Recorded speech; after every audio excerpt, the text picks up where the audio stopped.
Good morning, everybody. We're going to talk about when all means fail.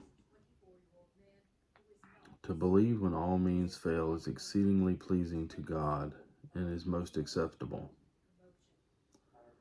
Jesus said to Thomas, "Because you have seen me, you have believed. Blessed are those who have not seen me and yet have believed." That comes from John 20:29. Blessed are those who believe when there is no evidence of an answer to prayer, who trust beyond hope when all means have failed.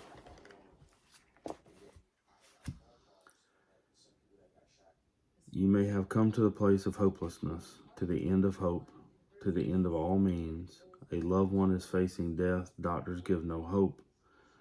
Death seems inevitable. Hope is gone. The miracle you prayed for is not happening. So what do you do then? Remember, we've talked about faith and trusting beyond that. That is when Satan's hordes come to attack your mind with fear, anger, overwhelming questions. Where's your God now? You prayed until you had no tears left. You fasted. You stood on promises you trusted. That is Satan's big one, should I say. Half asleep, I apologize. Is fear. And he gets all of us with it. Fear of making a change, fear of doing something. Jesus tells us that we should walk around bold as lions. Do not give in to fear. But fear is hard not to give into, especially if it's a big change. You don't want to make mistakes. You want to do what's pleasing to the Lord because you've surrendered.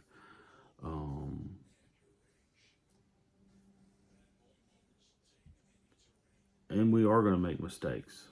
But the fear he's talking about here is the fear of losing faith. They attack your mind with fear. Where's your God now? You prayed until you have no tears left. You fasted. You stood on your promises. And what Satan is telling you is, well, that was all for nothing. Nobody cares about you. God doesn't care about you, which we all know that's a lie. Blasphemy thoughts will be interjected into your mind. Prayer failed, faith failed. You don't have to quit on God. Just do not trust him anymore. It doesn't pay. Now that's what Satan is telling you. Even questions God's existence will be interjected into your mind. Been there, done that to all of them. These have been the devices of Satan for centuries. Some of the godliest men and women who ever lived were under such demonic attacks.